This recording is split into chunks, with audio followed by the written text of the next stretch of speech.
Marsikje po Evropi so v minulih dneh padli vročinski rekordi. Zelo visoke temperature močno vplivajo na zdravstveno stanje občutljivejšega dela populacije, pa tudi na ostale. Kako pa se z ekstremno vročino spopadajo v kmetijstvu, gradbeništvu, energetiki? Pozdravljeni v oddaji Zoom In. Svetovna zdravstvena organizacija je sporočila, da je Evropa v prejšnjem tednu zabeležila več kot 1300 smrti več, kot je običajno. Presežene smrti naj bi bile povezane z rekordnim vročinskim valom, ki je zajel večji del kontinenta.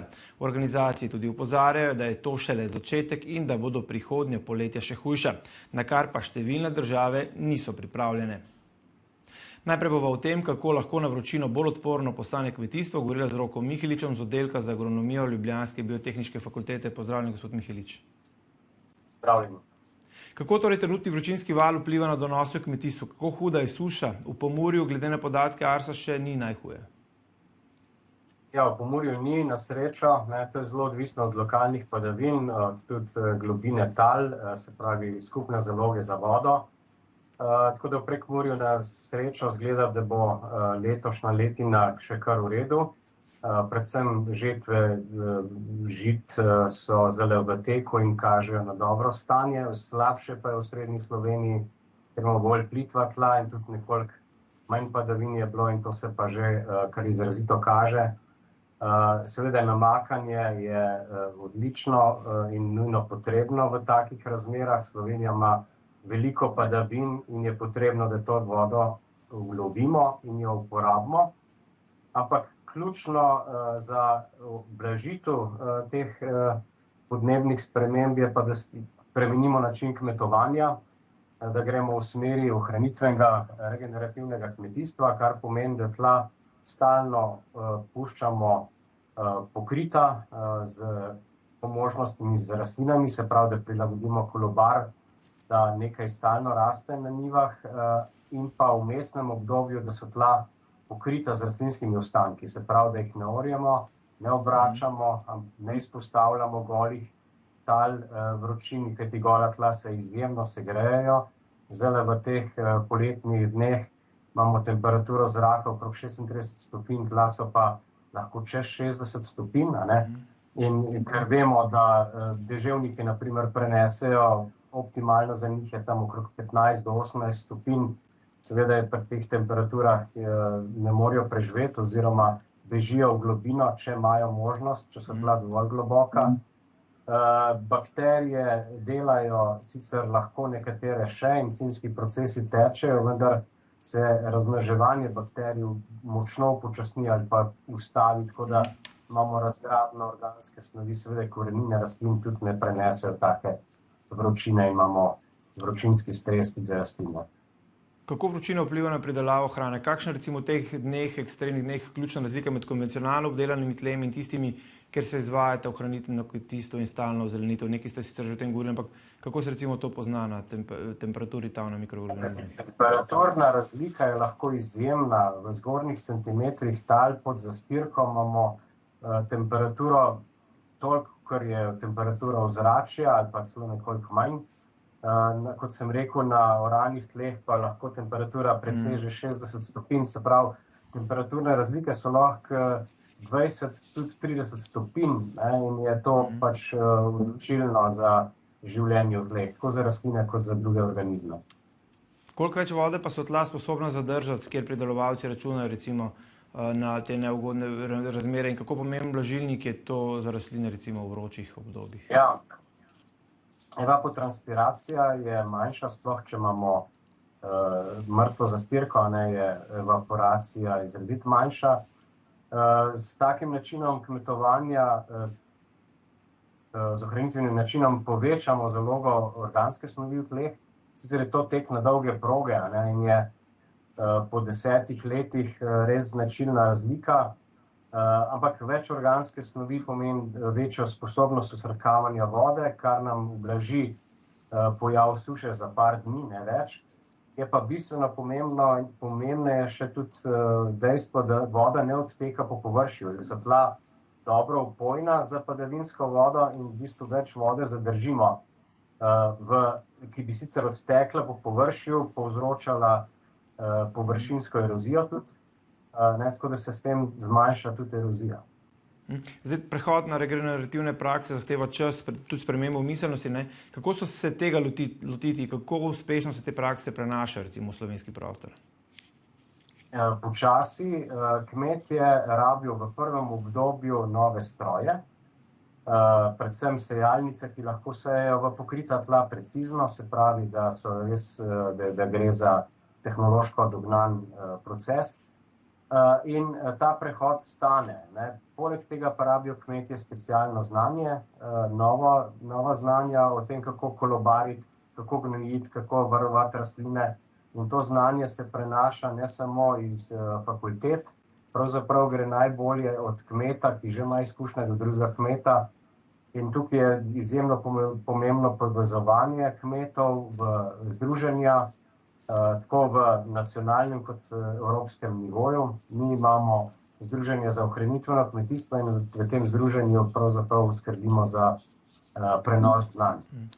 Zmanjšanje intenzivnosti obdelave tal lahko v prehodnem obdobju včasih prinese nihanje v pridelku, kar kmete v že tako nestabilnih letinah straši. Kako bi motivirali kmete z vidika neke dolgoročne ekonomske računice in pa vpliva na prihodke? Bistveno pomembno je vedeti, da se pri tem načinu zmanjša število prehodov preko njive, se pravi zmanjšamo porabo fosilnih virov energije, nafte, za 2 do 3-krat, ravno tako tudi se zmanjša poraba časa, ki ga kmetje morajo vložiti za strojne ure, kar je ekonomski prihranek. S časoma se pa izboljša rodovitnost tal in se izboljšajo izkoristki hranil, poveča se tudi odpornost rastlin. Vendar, da pridemo do tega, traja par let in v tem prehodnem obdobju bi rabili kmetje podporo rečemo države z nekim pametnim programom. So trenutne kmetijske politike dovolj drzne pri podpori teh praks? Kakšno znanje moramo prenesti z fakultet, da nas naslednji vročinski valovi ne bodo ujeli nepripravljenih?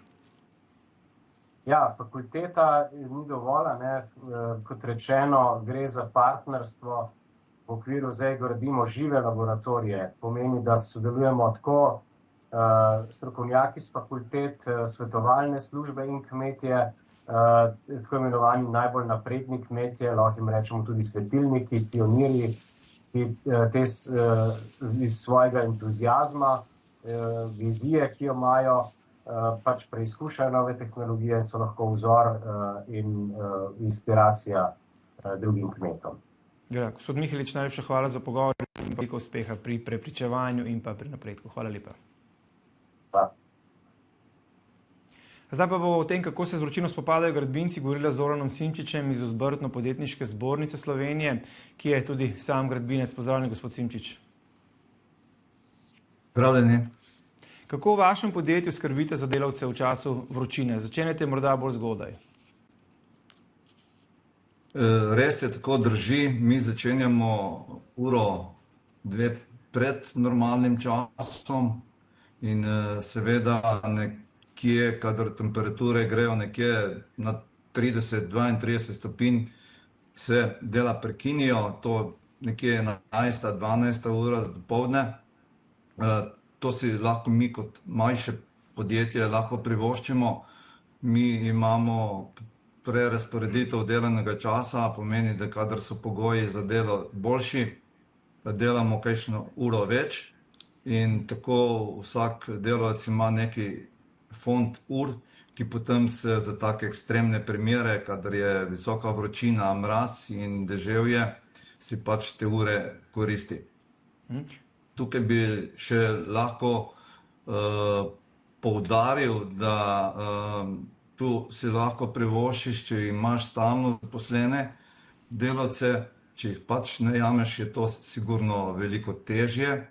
In še eden velik problem je, ker če se vozimo po Sloveniji in pogledamo delavce na avtocestah, vemo, da se ti podjetja tudi zaradi rokov, zaradi vsega tega zelo težko to privoščijo. Premik delovnega časa na zgodnje jutranje ure v praksi pogosto naleti na neke logistične, tudi druge zakonske ovire, recimo hrup v zgodnjih urah v strnjenih naseljih je omejen. Potem je usklajevanje dobav problematično, naprimer sveži beton iz betonarn. Kako se spopadate gradbinci s temi operativnimi in pa tudi praktičnimi zakonskimi izzivi? Zelo težko, ker vemo, da če delaš nekje v nekem strnjenem naselju, da tam pred 7 uro pač tega ne moreš. Če pa delaš v neki individualni hiši, so ljudje nekje tudi bolj razumljivi, tudi sam proces izvajanja vsega se začne malo prej, tudi betonarne začnejo z betonom malo prej in dejansko je tako, da ti moraš prejšnji dan nekje dopoldne vse to pripraviti, da naslednji dan lahko pač koristiš. Velike težave so res pri betoniranjih, tudi ker imaš večje količine, ker moraš betonirati, rečemo, ne vem, 24 ur, potem tukaj pa nastanejo logistični problemi. Tudi z dobavo materijala je velik problem, še večji problem je v vročini pa samo ogrevanje materijala, ki vemo, da materijali so nekje vezani do določenih stopinj, potem, kadar temperature zelo narastejo, je te materijale zelo težko ogrevati. Tukaj govorim tudi samo o armaturu, ki doseže temperaturo tako visoko, da dejansko ne moreš niti držati v rokah. Da ne govorim o betonu, raznih lepilih na kemijskih masah in vse to. Zelo težko. Gospodarsko ministrstvo je izdalo smernice, posodobljene smernice za delo v takšnem ekstremnem vremenu. So to kakšne spremembe, recimo, kar na drugi strani pa zahteva zakonodaja tudi? Ja, mislim, smernice so pač bile podane, ki jih seveda gradbinci uporabljamo v nekih kadar je to možno. Vemo, da zmeraj smernice, ki jih je pač dala država in zakonodaja, pač niso možne. Seveda inšpekcija to striktno pač izvaja svoje preglede. Jaz osebno mislim, da tudi kadar je temperatura previsoka, kad gre na 32 stopinj, se dejansko skoraj delati ne more. Vemo, da efektivnost zelo pada. Dejansko, da če vztrajaš na takšnih delovnih pogojah, da dejansko delaš po domače povedano izgubo. In je boljše, da se dela prekinijo, da se delavci odpočijejo in da drugi dan pridejo bolj sveži, ker je dosti večji učinek, kakor da pač mučiš te delavce tam pod soncem in vsake 2 uri jim pač narediš neko umetno senco, pa daš mrzene pitke.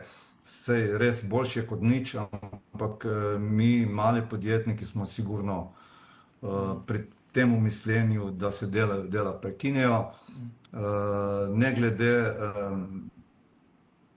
ker ti za določene stvari vežejo pogodbe, roki in vse tukaj.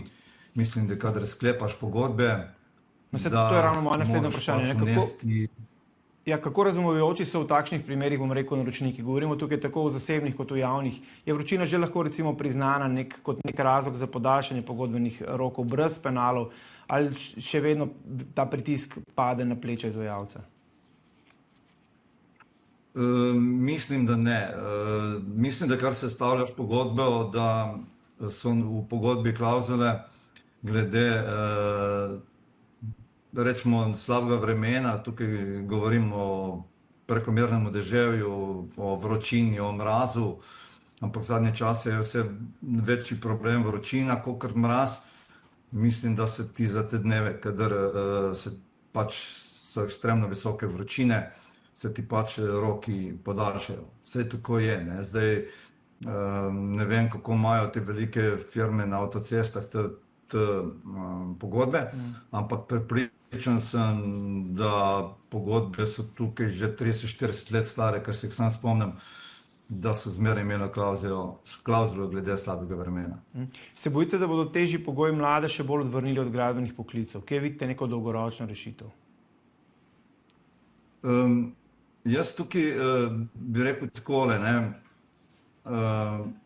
Če bi šli v neke normalne razmere, pomeni, da kadar se temperature dvignejo, rečemo na 30-32 stopinj Celzija, da bi se dela prekinile, da bi, ne vem, ta strošek, ki nastane, pokrili s paritetnimi skladami, ker jih v Sloveniji pričakujemo že 20 let in upam, da jih bomo nekdaj imeli. Mi vemo, da v tujini take izpade krijejo paritetni skladi, da bi se mladi sigurno odločali za te poklice. Če pa gremo gledati skrajnost v ti vročini, verjetno si noben ne želi delati na gradbiščih, ker vemo, da še v senci je težko. Pred dnevi, ravno še to morda, pred dnevi je bil predstavljen zidarski robot, ki lahko dela v vsakršnih pogojih. Je za gradbince nakup tovrstnih strojev realna možnost tudi zaradi teh del v vseh vremenskih pogojih? Ja, mi vemo, da zadeve grejo naprej. Tudi roboti, vemo, da roboti polagajo keramiko, roboti polagajo parkete in tako. To smo pač že videli, ampak mislim, da začelo se nekje v industrijski gradnji, velike količine, veliki objekti, ampak sem prepričan, da za neko stanovanjsko gradnjo individualne hiše, da to še dolgo, dolgo ne bo prišlo v Slovenijo in mislim, da bo trajalo kar še nekaj časa, da bomo si lahko pač privoščili to in vemo, da pri nas so tudi majhni objekti. Za industrijske gradnje pa sem pričan, da prej saj bojo tudi roboti delali v vseh vremenskih pogojah. Velja, najlepša hvala za pogovor in pa veliko uspeha. Hvala lepa. Hvala.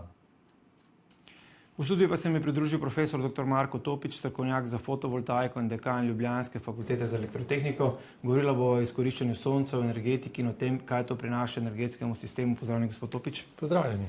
Torej, vročina zmanjšuje učinkovitost fotonapetostnih modulov, to vemo, ne? Kako močan je ta vpliv med poletnimi vročinskimi valovi? Kako se sodobna tehnologija tudi spopada, bom rekel, s temi izzivi? Vsekakor fotonapetostni moduli so izpostavljeni temperaturni odvisnosti. Za vsakih 5 stopinj Celzija se njihova učinkovitost zmanjša za 1%. In v danih razmerah, ki jih imamo trenutno, pri 30 stopinjah temperature zraka, sončne celice imajo tipično tam nekje 65 stopinj Celzija in temu primerno približno 10% izgub na račun povišane temperature. Ali obstajajo nekšne komercialno zanimive rešitve, recimo, da bi to odvečno toploto na panelih izkoristilo v energetske namene, ali je fokus še vedno, bom rekel, na izboljševanju materialov? Primarni fokus je seveda, da izkoristimo čim boljše materiale, kajti čim večji izkoristek v električno energijo pomeni manj odpadne toplote. Po drugi strani pa seveda so obstajali hibridi kombinacije proizvodnje električne energije in toplote, vendar pa so to pač cenovno neupravičeni, kajti fotonapetostni moduli so tako poceni, da seveda lahko z elektriko iz njih ustvarjamo tudi toploto, če je to potrebno. Poleti se soočamo z visoko proizvodnjo, sončnih elektrarn izjemno visoko porabo, na drugi strani zaradi klimatskih naprav. Kako ta poletna dinamika vpliva na stabilnost energetskega omrežja in kje so trenutno ozka grla, največja ozka grla? Torej, stabilnost elektroenergetskega omrežja ni ogrožena, kajti večina sončnih elektrarn v Sloveniji je razpršenih, torej pri porabnikih. To pomeni, da celo ne trošimo tam, kjer proizvajamo, na ta način v bistvu ne obremenjujemo omrežja. Po drugi strani pa seveda je namen, da izkoristimo čim več sončne energije za lokalno porabo ali vsaj v distribucijskih omrežjih in na ta način seveda tudi prispevamo k oskrbi. Po drugi strani pa problema ne vidimo, kajti dejansko ni takih prenosnih moči potrebnih, da bi jo prenašali, ne vem, na drug konec države. Ampak kakšno vlogo pri obvladovanju tega igra recimo baterijskih hranilnikov? Na drugi strani zdaj smo s 1.7. dobili za današnji dan deljene sončne energije so uporabo. Torej, zagotovo baterijski hranilniki so zelo pomembni, predvsem za potrebe popoldne oziroma proti večeru in zvečer in na ta način seveda prenašamo proizvodnjo preko hranilnikov v obdobja, kjer jo potrebujemo. Na drugi strani pa seveda je souporaba tista, ki je res danes že zaživela, vendar pa se obračunava na 15-minutnem obdobju. To pomeni, da mora biti proizvodnja in uporaba sočasna v 15-minutnih intervalih, kar pa seveda nekoliko zmanjšuje atraktivnost glede na fleksibilnost porabe, ki želimo, da kadarkoli jo potrebujemo, jo želimo imeti. Pa bi se to lahko spremenilo? Torej, to je stvar zakonodajalcev, uredbe, a ne. Zaenkrat je to seveda namenjeno predvsem za večje odjemalce električne energije. To pomeni, da se bo to bolj s poslovnim svetom povezovalo, dočim, da bi pa recimo kot fizične osebe podarjali ali so uporabljali v družinskem krogu med brati, sestrami in tako naprej, pa malo težje. Malo težje je v praksi, seveda. Bomo zaradi teh daljših vročinskih valov morali spremeniti način projektiranja lokacije sončnih elektrarn. Je Slovenija na drugi strani dovolj prilagodljiva pri prilagajanju zakonov, infrastrukture? Torej, zaradi vročine se ne bomo prilagajali, moduli so stestirani in delujejo tudi še v bistveno zahtevnejših pogojih, tako tudi temperaturnih. In po drugi strani pa seveda regulativa umeščanja v prostor za sončne elektrarne je, bom rekel, precej regulirana in zahtevna, vendar pa je treba upoštevati vse tehnične zahteve. Po drugi strani pa postopki bi lahko bili poenostavljeni. To je vedno res. Seveda pa gre predvsem, v Sloveniji primanjkuje velikih sončnih elektrarn na degradiranih območjih in tukaj je pa umeščanje bistveno bolj kompleksno in to zadevna postopki za umeščanje velikih sončnih elektrarn bi pa bilo treba poenostaviti, močno poenostaviti.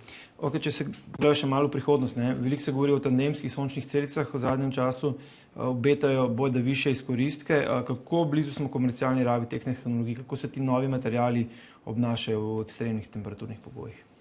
Torej, pilotna proizvodnja je že stekla in tudi so v testiranju, intenzivnem fazi testiranj, tako zagotavljanja življenjske dobe, ki vemo, da mora biti 30 let, in seveda tudi učinkovitosti, ki je pač deklarirana. Vsekakor pa so to majhen segment, glede na to, da je to nova tehnologija, da je še veliko stvari oziroma poiskati garante in zagotove odgovore, da je to še boljša tehnologija.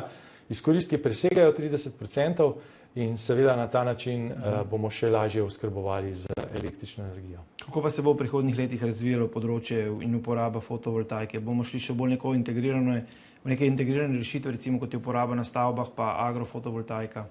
Trend je vsekakor fotovoltaika povsod in za vsakogar, ne glede na geostrateške lege, če govorimo malo o mednarodnem dimenziji.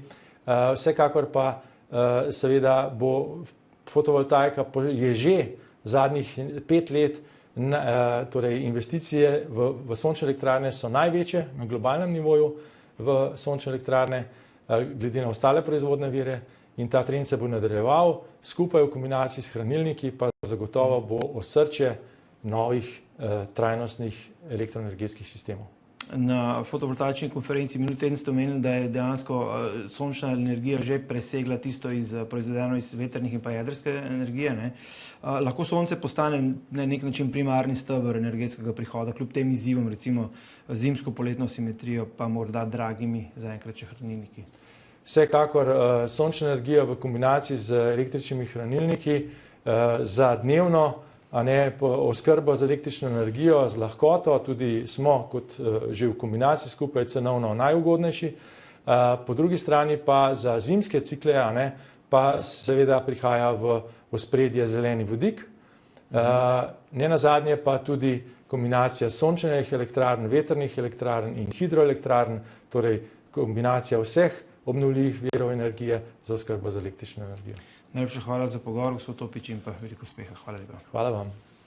Na vročino se bo torej treba navaditi in se ji prilagoditi. Hvala, da ste spremljali oddajo Zoom in nasvidenje.